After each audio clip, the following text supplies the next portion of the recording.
प्यारे बच्चों, आज हम कक्षा 8 का चैप्टर नंबर 7 करेंगे, पौधे एवं जंतुओं का संरक्षण। तो बच्चों हमारा लेसन है पौधे और जंतुओं का संरक्षण। तो देखिए बच्चों, इसमें क्या है, हमने देखा था कि कक्षा 7 में बूझो एवं पहेली ने प्रोफेसर अहमद एम टीबू के साथ वन भ्रमण किया था। वह अपने सहपाठियों के साथ अपने अनुभव बांटने के लिए बहुत उत्सुक थे। कक्षा के दूसरे सहपाठी भी अपने अपने अनुभव बांटने के लिए अत्यंत उत्सुक थे बच्चों, क्योंकि उनमें से कुछ भरतपुर अभयारण्य भ्रमण करके आए थे। कहाँ भ्रमण करके आए थे? भरतपुर अभयारण्य में।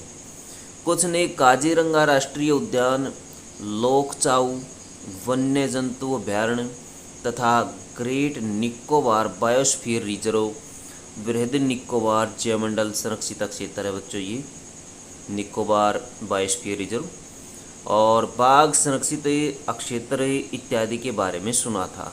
तो कुछ अभयारण्य और रिजर्व क्षेत्र बच्चों इनके बारे में सुना था। जबकि टीबू कहाँ घूम करके आया था? ये भरतपुर अभयारण्य को देख करके आया था और इसके बारे में ये दूसरे बच्चों से डिस्कस करने वाला था। यानी इनको भरतपुर अभयारण्य में उसने जो देखा उसके बारे में बताने वाला है। राष्ट्रीय उद्यानों, वन्य जंतु अभयारण्यों एवं जैवमंडल संरक्षित क्षेत्रों को बनाने का क्या उद्देश्य है, ये बनाए क्यों जाते हैं, इनके बारे में हम जानेंगे बच्चों आज देखिए बच्चों, वनोन्मूलन एवं इसके कारण। वनोन्मूलन किस तरह से होता है और इसके कारण क्या है, सबसे पहले हम ये जानेंगे। हमारी पृथ्वी पर नाना प्रकार के पौधे एवं जंतु पाए जाते हैं। तो बच्चों अनेक प्रकार के, नाना प्रकार के यानी अनेक प्रकार के पेड़ पौधे पाए जाते हैं। ये मानव जाति के अस्तित्व एवं भली प्रकार से रहने के लिए आवश्यक होते हैं। आज इन जीवों के अस्तित्व के लिए वनोन्मूलन एक बड़ा खतरा बन गया है। हम जानते हैं कि वनोन्मूलन का अर्थ है वनों को समाप्त करने पर प्राप्त भूमि का अन्य कार्यों में उपयोग करना। तो बच्चों वनोन्मूलन का अर्थ है वनों को काट करके वहाँ पर कुछ अन्य चीज़ें बना देना, उद्योग स्थापित कर देना, घर बना लेना, खेत बना लेना, इस तरह की चीज़ें बना लेना। वन में वृक्षों की कटाई के निम्न उद्देश्य हो सकते हैं: कृषि के लिए भूमि प्राप्त करना, घरों और कारखानों का निर्माण करना, फर्नीचर बनाने और लकड़ी का ईंधन के रूप में उपयोग करना। बच्चों ये कुछ उद्देश्य दिए गए हैं जिसके लिए वनों को काटा जाता है। भूमि के लिए काटा जाता है, घरों और कारखानों की ज़मीन के लिए इनको काटा जाता है, या फिर फर्नीचर के लिए जो लकड़ी चाहिए या फिर ईंधन के लिए लकड़ी चाहिए उसके लिए भी वनों को काटा जाता है बच्चों।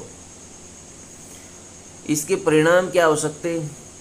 कुछ दो कारण और हैं बच्चों।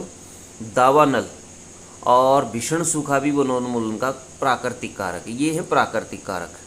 दावानल होती है बच्चों आग, जंगल की आग, जंगल में आग लग जाना दावानल होता है। और भीषण सूखा होता है बच्चों जब बहुत दिनों तक बारिश न हो तो सूखा पड़ जाता है, जिसकी वजह से पौधे सूख जाते हैं।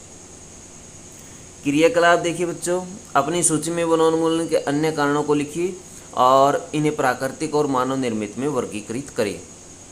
वनोन्मूलन के परिणाम क्या हो सकते हैं?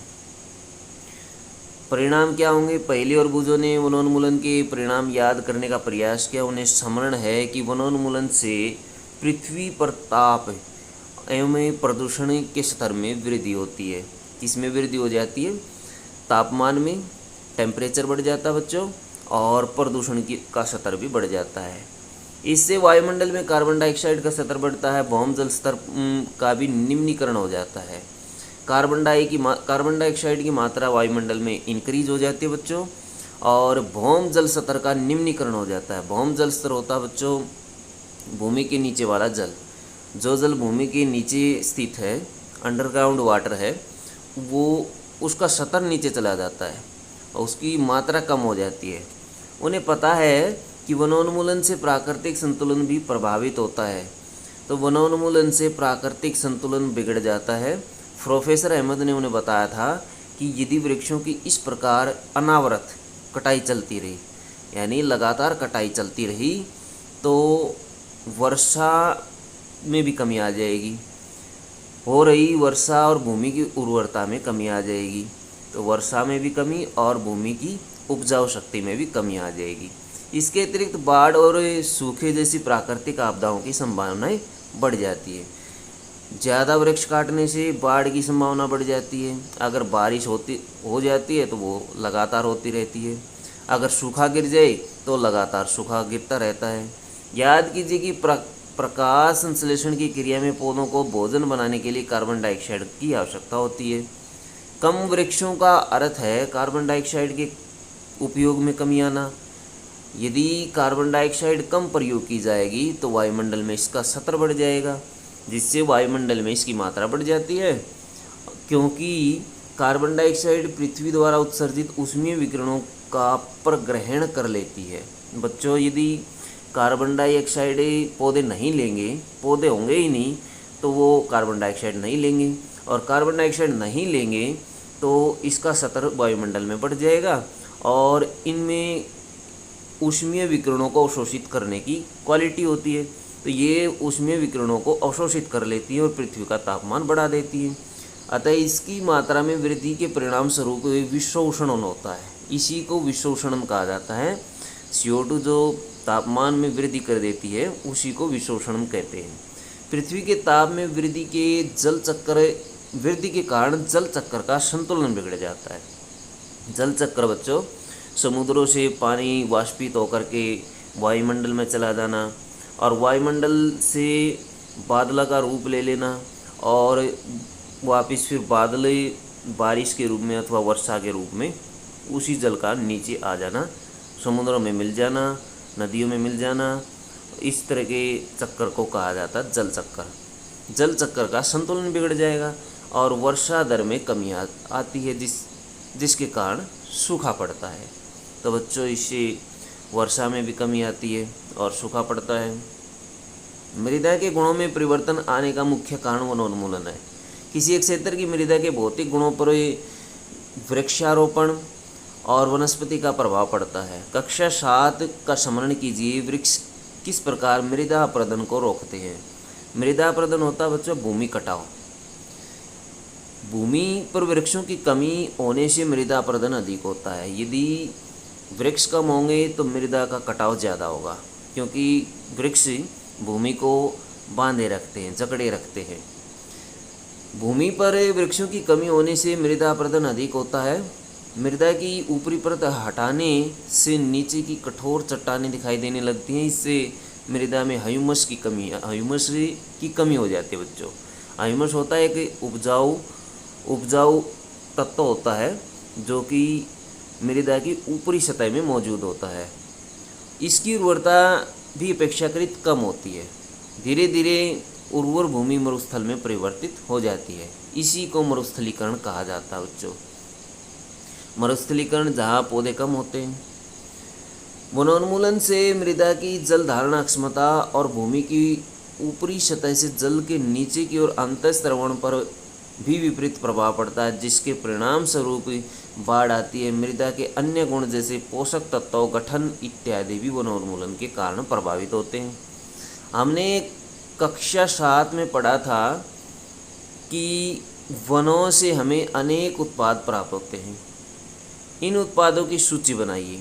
यदि हमें वृक्षों की निरंतर कटाई करते रहें तो क्या हमें इन उत्पादों की कमी का सामना करना पड़ेगा? बिल्कुल करना पड़ेगा बच्चों। क्रियाकलाप देखिए। वनोन्मूलन से वन्य प्राणी जीवन भी प्रभावित होता कैसे होता है, इन कारणों की सूची बनाकर अपनी कक्षा में इसकी चर्चा कर सकते हैं। आगे देखिए बच्चों, वन एवं वन्य प्राणियों का संरक्षण। वनोन्मूलन के प्रभाव जानने के पश्चात पहली और बुझो चिंतित थे। वे प्रोफेसर अहमद के पास गए। उन्होंने पूछा कि वन एवं वन्य प्राणियों को किस प्रकार बचाया जा सकता है।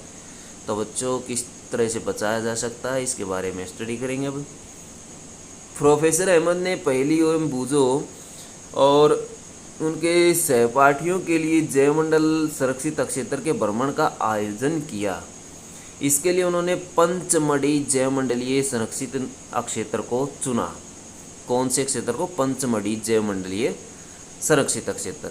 वे जानते हैं कि इस क्षेत्र के पौधे एवं जंतु ऊपरी हिमालय की श्रृंखलाओं एवं निचले पश्चिमी घाट के समान हैं। प्रोफेसर अहमद का विश्वास है कि इस क्षेत्र की जैव विविधता अनूठी है। उन्होंने वन कर्मचारी श्री माधव जी से जैवमंडलीय संरक्षित क्षेत्र में बच्चों का मार्गनिर्देशन करने का अनुरोध किया। उन्होंने बताया कि जैविक महत्व के क्षेत्र का संरक्षण हमारी राष्ट्रीय परंपरा का एक भाग है। जैवमंडल पृथ्वी का वह भाग है जिसमें सजीव पाए जाते हैं अथवा जो जीवन यापन के योग्य है। जैव विविधता का अर्थ है पृथ्वी पर पाए जाने वाले विभिन्न जीवों की प्रजातियां, उनके पारस्परिक संबंध एवं पर्यावरण से उनका संबंध। तो बच्चों, जैवमंडल पृथ्वी का एक भाग होता है जिसमें सजीव रहते हैं, सभी सजीव इसमें मौजूद होते हैं। जैव विविधता का अर्थ है पृथ्वी पर पाए जाने वाले विभिन्न जीवों की प्रजातियां और उनके बीच में पारस्परिक संबंध। माधव जी ने बच्चों को समझाया कि हमारे व्यक्तिगत प्रयासों एवं समाज के प्रयासों के अतिरिक्त सरकारी एजेंसियां भी वनों एवं वन्य जीवों की सुरक्षा हेतु कार्यरत हैं। तो बच्चों, वन्य जीवों और वनों की सुरक्षा के लिए सरकार भी कार्यरत है। सरकार उनकी सुरक्षा और संरक्षण हेतु नियम, विधियाँ और नीतियाँ बनाती है।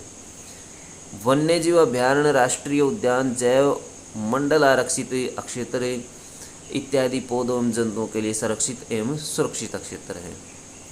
वनस्पति जात और प्राणी जात और उनके आवासों के संरक्षण हेतु सुरक्षित क्षेत्र चिन्हित किए गए, जिन्हें वन्य जीव अभयारण्य, राष्ट्रीय उद्यान और जैवमंडलीय आरक्षित क्षेत्र कहते हैं। वृक्षारोपण, कृषि, चारागाह, वृक्षों की कटाई, शिकार, खाल प्राप्त करने हेतु शिकार इन क्षेत्रों में निषेध है। तो बच्चों, कुछ चीज़ें इनके अंदर इन क्षेत्रों में नहीं की जा सकती। वृक्षारोपण, कृषि नहीं की जा सकती, चारागाह यानी पशुओं को नहीं चराया जा सकता, और वृक्षों की कटाई नहीं की जा सकती। चारागाह वृक्षों की कटाई नहीं कर सकते, शिकार नहीं कर सकते, खाल प्राप्त करने हेतु शिकार नहीं कर सकते, जिसको पोचिंग कहा जाता है। तो ये इस तरह के कार्य इन क्षेत्रों में, आरक्षित क्षेत्रों में निषेध हैं। वन्य जीव अभयारण्य क्या होता है? वह क्षेत्र जहाँ जंतु एवं उनके आवास किसी भी प्रकार के विक्षोभ से सुरक्षित है, किसी भी प्रकार के नुकसान से, विक्षोभ से प्रभावित नहीं होते, वो सुरक्षित रहते हैं। राष्ट्रीय उद्यान, वन्य जंतुओं के लिए आरक्षित क्षेत्र जहां वह स्वतंत्र और निर्बाध रूप से आवास एवं प्राकृतिक संसाधनों का उपयोग कर सकते हैं। ऐसा क्षेत्र जहां पर जीव जंतु स्वतंत्र रूप से रह सकते हैं और वहां के जीव जंतु एक दूसरे पर आधारित होते हैं और पेड़ पौधों का और वहां के वातावरण का निर्बाध और स्वतंत्र रूप से प्रयोग कर सकते हैं। जैवमंडल आरक्षित क्षेत्र वह जीवन, पौधों, जंतु, संसाधनों और उस क्षेत्र के आदिवासियों के पारंपरिक ढंग से जीवन यापन हेतु विशाल संरक्षित क्षेत्र होता है। जैवमंडल आरक्षित क्षेत्र में वन्य जीव आ जाता है, पौधे और जंतु आ जाते हैं और वहाँ के आदिवासी भी इसके अंदर शामिल होते हैं। जैवमंडल आरक्षण बच्चों, प्रोफेसर अहमद माधव जी के साथ बच्चों ने जैवमंडल आरक्षित क्षेत्र में प्रवेश किया। माधव जी ने समझाया कि जैवमंडल जैव विविधता के संरक्षण के उद्देश्य से जैवमंडल आरक्षित क्षेत्र बनाए गए हैं। जैसा कि आप जानते हैं कि जैव विविधता का अर्थ है किसी क्षेत्र विशेष में पाए जाने वाले सभी पौधों एवं जंतुओं और सूक्ष्म जीवों की विभिन्न प्रजातियां हैं। किसी क्षेत्र का जैवमंडल आरक्षित क्षेत्र उस क्षेत्र की जैव विविधता एवं संस्कृति को बनाए रखने में सहायक होता है बच्चों। किसी जैवमंडल आरक्षित क्षेत्र के अंतर्गत अन्य संरक्षित क्षेत्र भी हो सकते हैं। पंचमढ़ी जैवमंडलीय आरक्षित क्षेत्र में सतपुड़ा नामक एक राष्ट्रीय उद्यान और बोरी एवं पंचमढ़ी नामक 2 अन्य अभयारण्य भी आते हैं। तो बच्चों, इसमें कौन कौन से आते हैं? सतपुड़ा के जंगल आते हैं, सतपुड़ा राष्ट्रीय उद्यान, और बोरी एवं पंचमढ़ी एक क्षेत्र ये भी आता है इसके अंदर। तो ये 2 अन्य अभयारण्य भी इसके अंदर मौजूद हैं।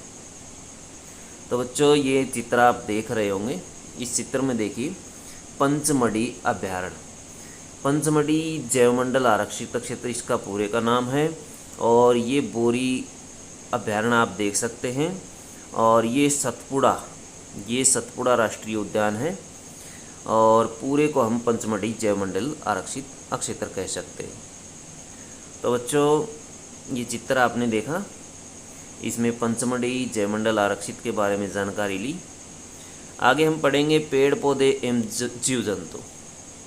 बच्चों ने भ्रमण करते समय जैवमंडल आरक्षित क्षेत्र की हरियाली संपदा की प्रशंसा की।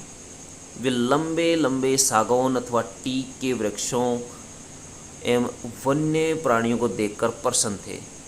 तो बच्चों इस तरह के ये जंतु उन्होंने देखे। पहली ने अचानक एक खरगोश देखा और उसे पकड़ने का प्रयास किया। वो उसके पीछे पीछे दौड़ने लगी। प्रोफेसर अहमद ने उसे रोका। उन्होंने समझाया कि जंतु अपने आवास में प्रसन्न रहते हैं, हमें उनको परेशान नहीं करना चाहिए।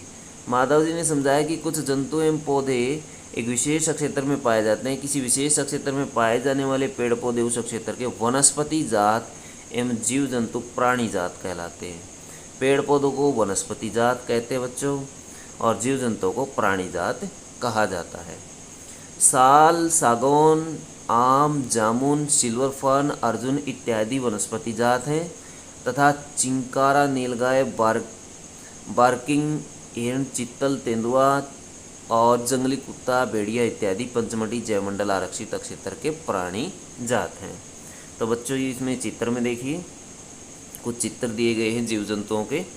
जैसे पहला चित्र है जंगली कुत्ते का, जंगली कुत्ता। दूसरा चित्र है चीतल का, हिरण जैसा होता है बच्चों। और ये भेड़िए का चित्र है और ये तेंदुए का चित्र है। ये फरन का पौधा है, ये फरन का पौधा है। और फिर जामुन का पौधा दिया गया है, जामुन का पेड़। उसके बाद बच्चों विशेष अक्षेत्रीय प्रजाति। विशेष अक्षेत्रीय प्रजाति क्या होती है?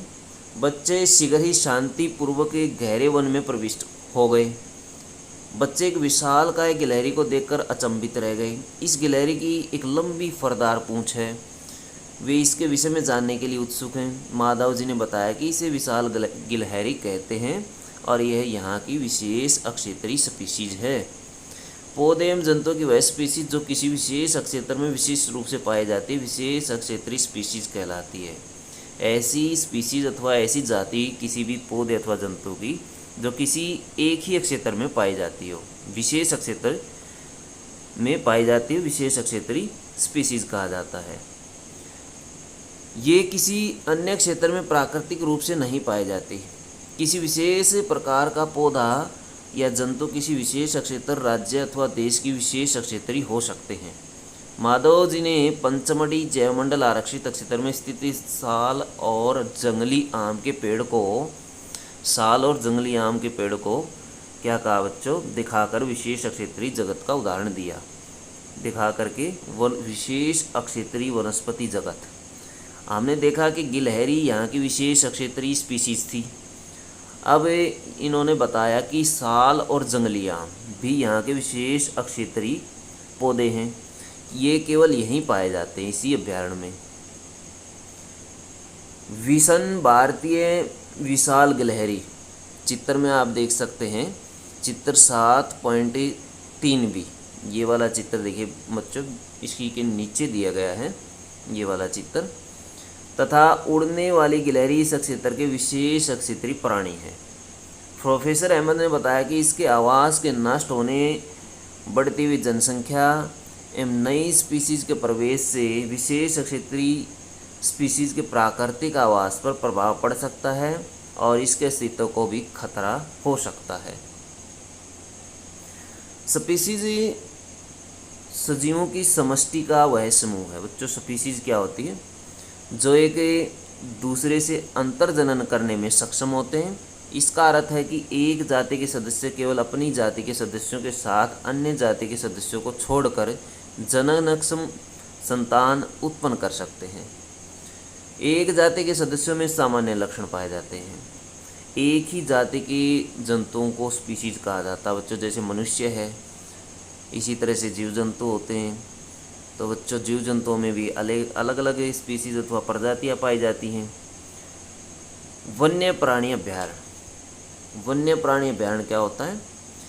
शीघ्र ही पहेली ने एक बोर्ड देखा जिस पर लिखा हुआ था पंचमढ़ी वन्य प्राणी अभयारण्य।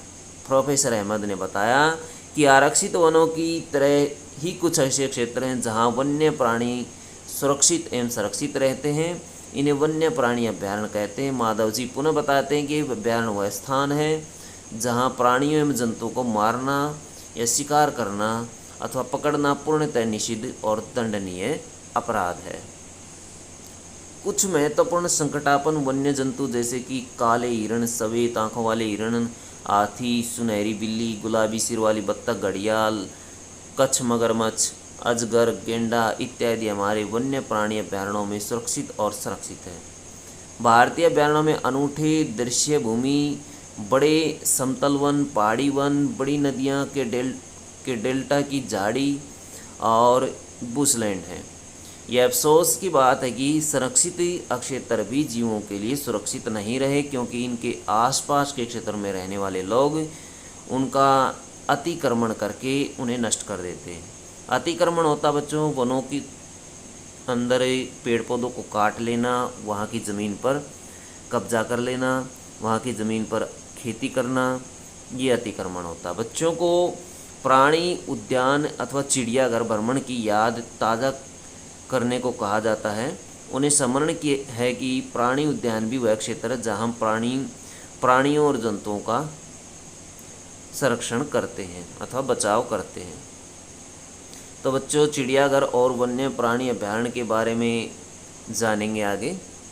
वन्य प्राणी अभयारण्य और चिड़ियाघर, तो इससे पहले हम जानते हैं राष्ट्रीय उद्यान क्या होता है। तो राष्ट्रीय उद्यान, सड़क के किनारे एक और बोर्ड लगा था जिस पर लिखा था सतपुड़ा राष्ट्रीय उद्यान। बच्चों ने इसके बारे में पूछा। माधव जी ने बताया एक विशाल क्षेत्र है, पर्यावरण के संपूर्ण संगठनों का संरक्षण करने में पर्याप्त है, इन्हें राष्ट्रीय उद्यान कहा जाता है। यह वनस्पति जात, प्राणी जात, दृश्य भूमि, ऐतिहासिक वस्तुओं का संरक्षण करते हैं।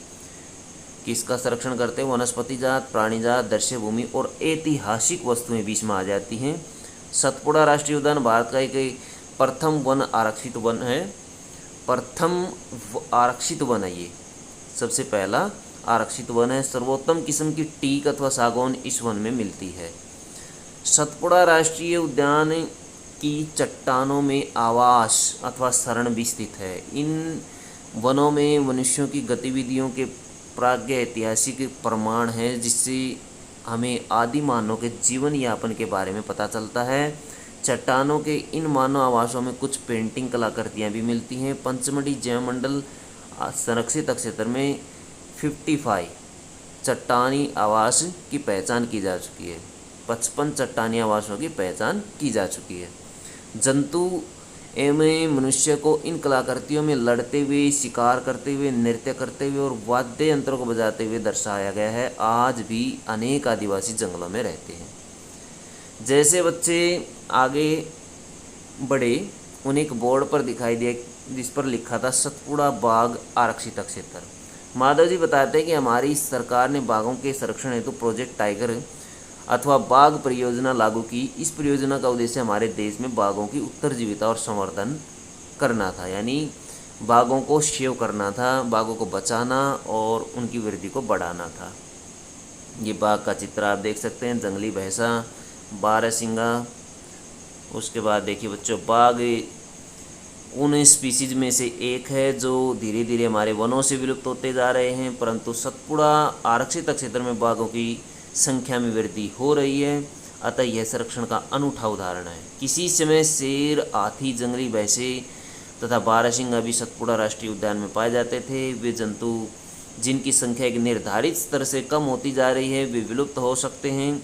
ऐसी स्पीसीज को संकटापन जंतु या संकटापन स्पीसीज कहा जाता है। बूजों को डायनासोर के विषय में याद दिलाया गया जो लाखों वर्ष पूर्व विलुप्त हो चुके थे। कुछ जीवों के प्राकृतिक आवास में व्यवधान होने से उनके अस्तित्व को खतरा पैदा हो गया है। प्रोफेसर अहमद ने बताया कि पौधों एवं जंतुओं के संरक्षण के उद्देश्य से सभी राष्ट्रीय उद्यानों में कड़े नियम लागू किए जाते हैं।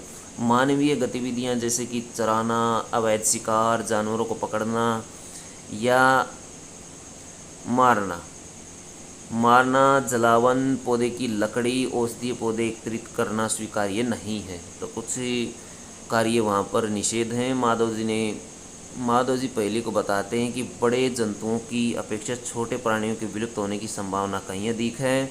अक्सर हम सांप, मेंढक, छिपकली, चमगादड़ और उल्लू इत्यादि को निर्दयता से मार डालते हैं और पारितंत्र में उनके महत्व के विषय में सोचते नहीं हैं।